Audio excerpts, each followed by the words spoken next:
Hi guys, and welcome to Cooking the Books with Heather. Today we have a very different kind of recipe. So generally we've been working from cookbooks and chef's recipes, but it was my husband's birthday and he really wanted a particular cake that I made around Christmas time. I had some leftover bananas and he suggested bananas Foster cake, and so I found a recipe online. So we're gonna go from that. The cake is not different from what I found online. Recipe is from hermodernkitchen.com. It's called Salted Caramel Bananas Foster Cake featuring dollop gourmet frosting. So I'm going to do the cake, which is what the recipe is, and then she uses some pre-made salted caramel frosting. But what I'm going to do is make a sort of caramel peanut butter frosting that I kind of made up from a couple of other recipes, and I'm hoping I can reproduce because I did not take notes and I just sort of threw things together and everybody thought it was delicious and wonderful, and so now I have to try to make it again. But so now we're gonna make the cake. And the first step is really simple. We just have the dry ingredients here, and I will link the recipe down below. So if you want the full recipe, always check below. I've got my flour measured out, and then we're supposed to add the baking soda. I've got baking soda, baking powder, and salt. So I'm just gonna make sure we get all that out. And then some cinnamon and some nutmeg. My cinnamon is from Penzeys. My nutmeg, I just grated it on a microplane from the nutmeg pod, seed, nut. It's probably a nut. And I just sort of estimated the amount there, which I usually do when it comes to nutmeg. And that is everything here. And we're just gonna whisk this together. This is a good substitute for sifting dry ingredients. If you just put them in a bowl and whisk them together, that sort of gets all the lumps out and adds some air and gets them all mixed together. All right, so that's pretty good. And now I'm gonna set up with the mixer to do the sort of creaming of the butter and the sugar and the eggs and all that to get that.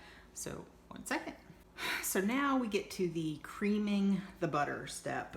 This is some unsalted butter that has been softened, and all I'm gonna do is turn on the mixer on sort of medium and get it all sort of starting to get aerated before I add the sugar. Okay, so now I'm adding the sugar, and in this case it's brown sugar. And we're just gonna keep creaming those together. I'd like to stop and stir down the sides occasionally, just to make sure I get everything, especially when it's sticky. The butter kind of sticks to the sides. So get everything all mixed up together. As you can tell, this process kind of takes a while, just to get the mixture creamy. We're starting to get there though. I'm gonna let it go for just a little bit longer. I think this doesn't matter quite as much when you're talking about like a cake batter as it does with cookies, but okay, I'm gonna call that good. And now I think we add our eggs one at a time to get those incorporated. So I also took these eggs out and they're kind of at room temperature now. Usually take them out when I take out my butter, and that helps them incorporate better, I think.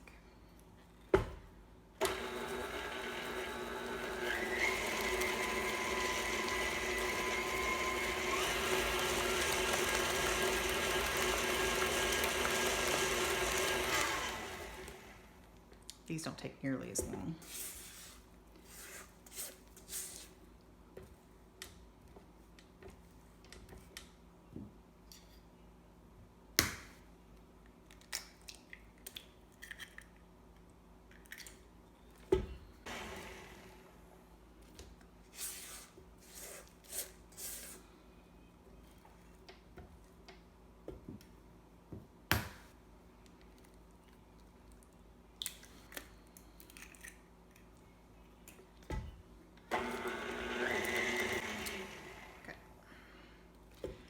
I'm just going to scrape down the bowl one more time.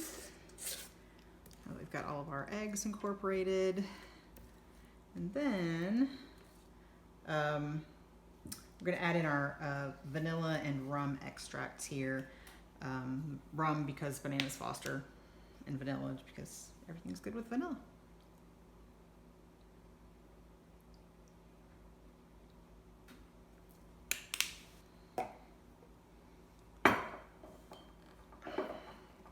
Should have opened that first.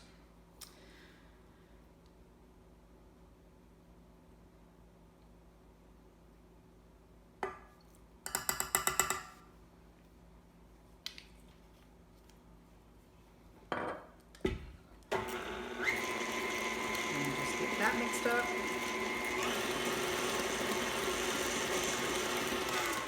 Okay, so next we add in the mashed banana.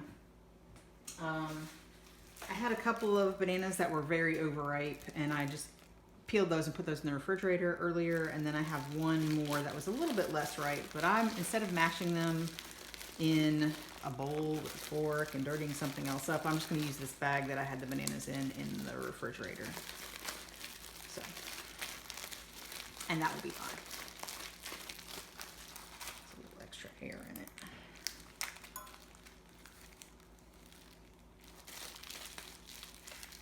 Well, and then I didn't close it.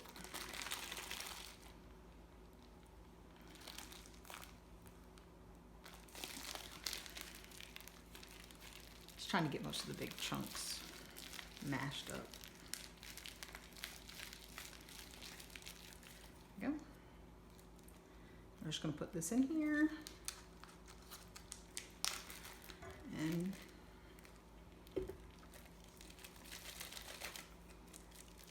mix it up.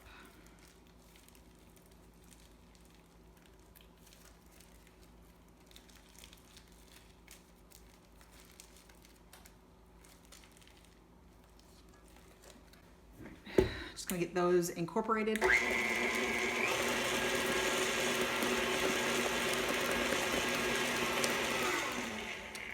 And now we have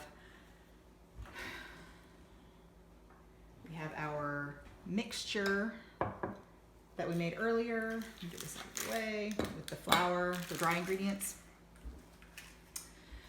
And we have some milk, and we're going to alternate adding these and sort of just stirring them in. You don't want to beat them too much once you start putting the flour in.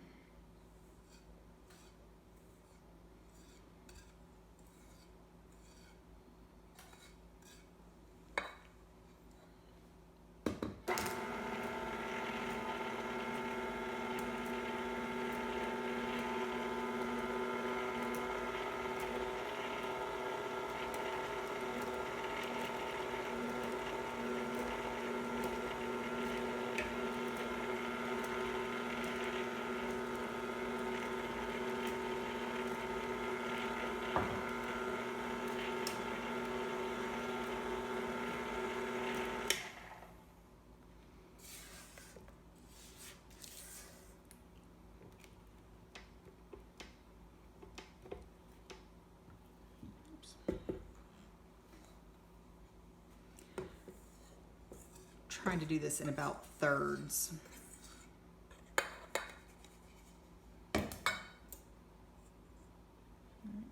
Missed the bowl a little bit. Okay. And I asked my husband if I should make this pretty and make it a layer cake this time, because last time I just, she says to do it in a 13x9 pan. I think last time I did it in two sort of 8x8 or 9x9 pans, but he said no, just do it in a plain sort of sheet cake style. So that is what we're doing. I already have my my pan greased. I used the butter wrapper. So once the butter was softened, you take the butter out of it. There's usually some enough butter left on to grease the pan. So that's what I did. And now just make a little room. I'm going to bring my pan over here, and we're going to just pour this in the greased pan. Let me see. Pan is all greased. I'm just going to pour this in, and that is it.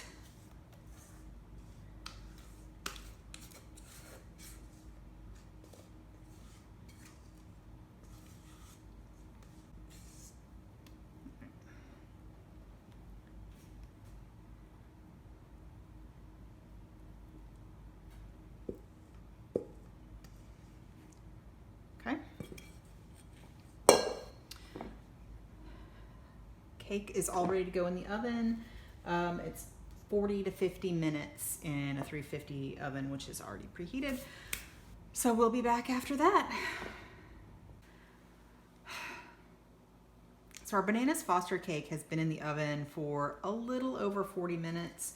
And it looks done to me from, the outside, but the way to test it is to put a cake pin or a toothpick into the center and see if it comes out clean. So that'll tell you if it's done in the middle. That's clean. So we're done. We're gonna let this cool, and in the meantime, well, as soon as I go to the grocery store and get a few more ingredients, we're gonna make some frosting. So stay tuned. So I have let the cake cool. I've gathered all of my ingredients for the frosting, replenished the things I was out of, and we're gonna start making this frosting. It is originally salted caramel frosting that I got off of a website called Sally's Baking Addiction. Yes, Addiction. And I will link that below. But I have made some adjustments to the recipe, and we're gonna see if I can recreate the adjustments that I made last time I made this. So, starting off, let's see, we have a stick of butter, a cup of brown sugar. I have light brown sugar because that's what I usually keep around, and I'm pretty sure that's what I used last time, and some salt. I'm supposed to wait to put that stuff in until the butter's melted, but I didn't. I am going to wait to put the heavy cream in until it's all melted together, just because. And really, the only thing that's in this recipe are those ingredients plus some confectioner sugar. So it was a pretty easy recipe, and the frosting as it stood was really good. It was just not exactly what my husband wanted for this cake. So we went a different direction, but so whichever you prefer is fine. But I'm going to let this butter melt, and we're going to bring it up to a boil, basically allow it to bubble for a couple minutes. So all of the sugar is dissolved in the butter and the cream, and we're going to cook it. I don't know what stage it comes to, but for a couple minutes it's probably kind of like a softball stage, but that doesn't really matter because we're going to make an icing out of it. All right, it's all sort of melted together. So I'm going to go ahead and add 2 tablespoons of the heavy cream. There's more in this recipe later after this mixture has cooled, but for now, just the 2 tablespoons.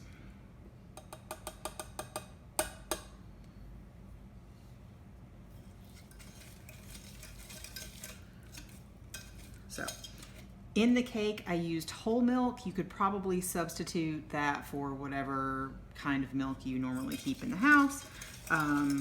But for this recipe, the heavy cream is really required for the flavor and the fat content. And I'm supposed to whisk this constantly until it comes up to a bubble.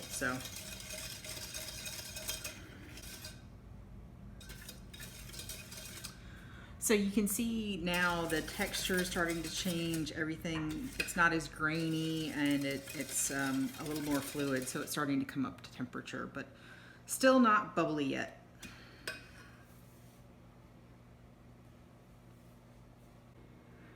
Okay, so if you can see, it's starting to bubble a little bit around the edges. I wouldn't call this really bubbling yet, but it's getting really close.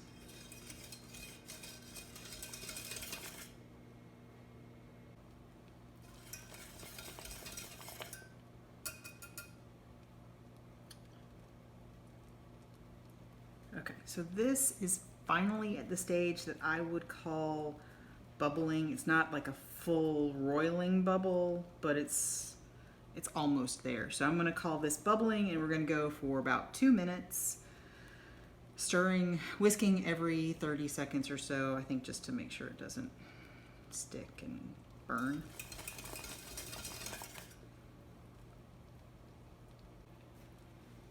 All right, we're going to call that 2 minutes. I turned off my burner, just making sure it's all whisked together. And this is a basic sort of caramelly sauce recipe. Usually I make it with white sugar and add heavy cream at the end, caramelize the sugar, and this is kind of a cheater caramel, in my opinion. But I'm going to transfer this now to my heat-proof mixing bowl that goes with my stand mixer. And we have to let this sit for about 30 minutes until it's no longer, you know, super hot, because we don't want to, want it to be all hot, and we want to add air to it, and it won't do that when it's hot and all that. So we'll be back in about 30 minutes. So our salted caramel frosting, the caramel part, has been cooling for about 30 minutes. The bowl still feels warm, but it's cool enough. And so here's where I deviate from the actual recipe as stated. I am going to start by adding some peanut butter to our caramel mixture. And yeah, it does look a little grainy. Don't worry about that. That will be perfectly fine for this icing.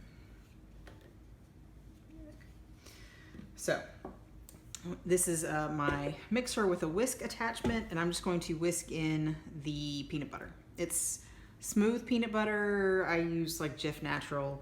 Whatever you like is fine. You probably want smooth for this particular recipe, but all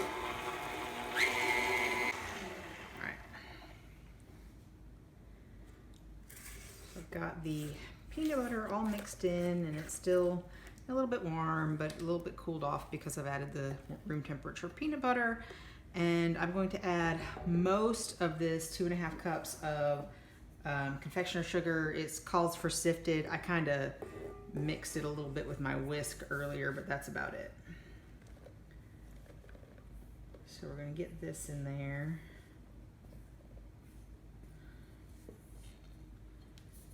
And mix that up.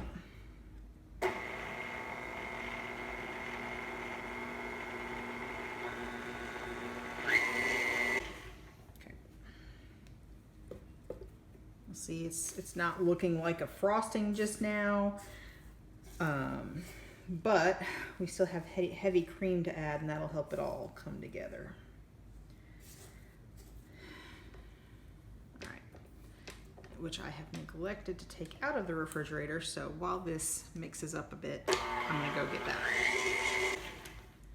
And that was 3 tablespoons of heavy cream, which doesn't look like it's gonna be enough because it's still very thick. Let me see what I can do here.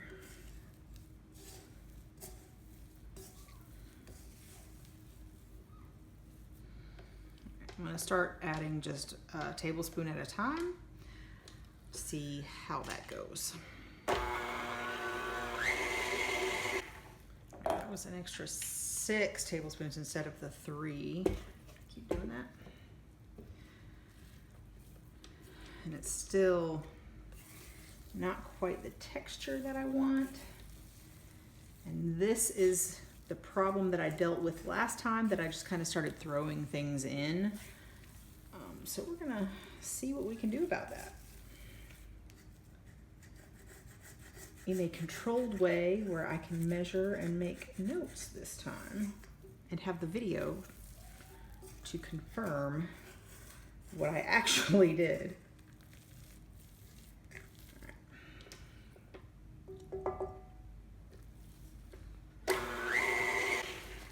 We're up to 10.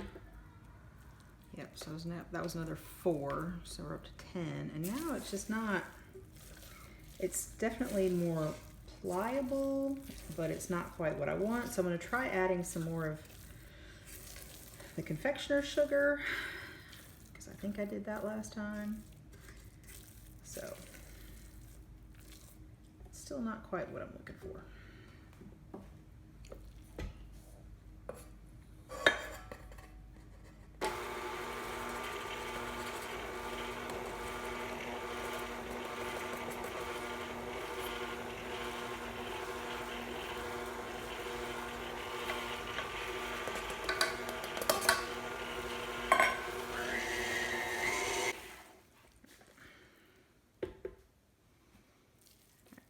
It's starting to look a little bit more like it did last time. It's still not a super creamy icing consistency or frosting consistency. I use those pretty much interchangeably. I'm gonna see what it tastes like. A second.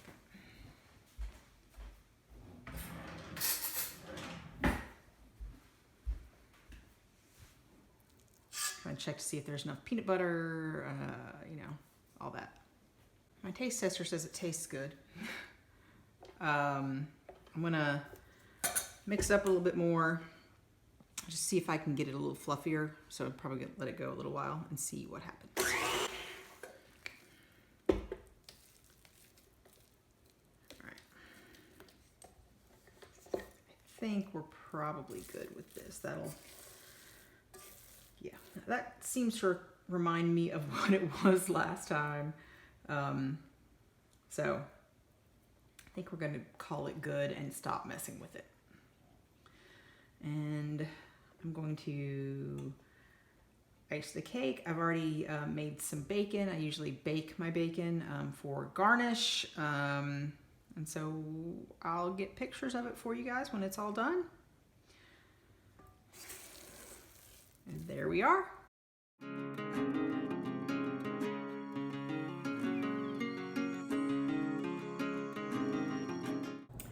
On this episode of Cooking the Books with Heather, you saw me make a birthday cake for my husband. This is sort of a bonus episode. It's not coming out of a particular book. It's sort of a cobbled together recipe from other things I've found on the internet and modified myself. So it's not what we usually do here, but I thought I'd let you know how it turned out. The cake was delicious. As usual, it probably could have used a little bit more banana. The recipe calls for 3 large bananas. My bananas weren't that large. Probably should have put another sort of medium one in there. But it was still really good, still very banana flavor, probably because 2 of them were very, very ripe when I used them. The peanut butter frosting turned out pretty much exactly like it did when I made it before, which is good because I know that I didn't do exactly the same thing, but it turned out well, so that's good. And I know that frosting will last in the refrigerator for a while. There's a lot of sugar in it. It doesn't go bad very quickly, so if you make too much, feel free to use it on something else. I used it all on that one cake though, so. And my husband is calling this his PBB&B cake, because it's peanut butter, banana, and bacon. So it's definitely something I will probably make again because my husband loves it so much. We just garnished it with a little bacon. I didn't really show how to do that, but it's just some cooked crisp bacon. And it just adds a nice little salty taste, accent to the sweet cake with the sweet icing. So we really enjoy it with the bacon. If you don't like bacon, it's fine to leave it off. So I hope you enjoyed this special episode of Cooking the Books with Heather. And if you did, please click subscribe. And let me know if there's anything else that you'd like me to make, any particular books or chefs that you are interested in taking a look at, or watching me cook from. Let me know in the comments down below. And come back next week for another recipe from Cooking the Books with Heather. Thanks.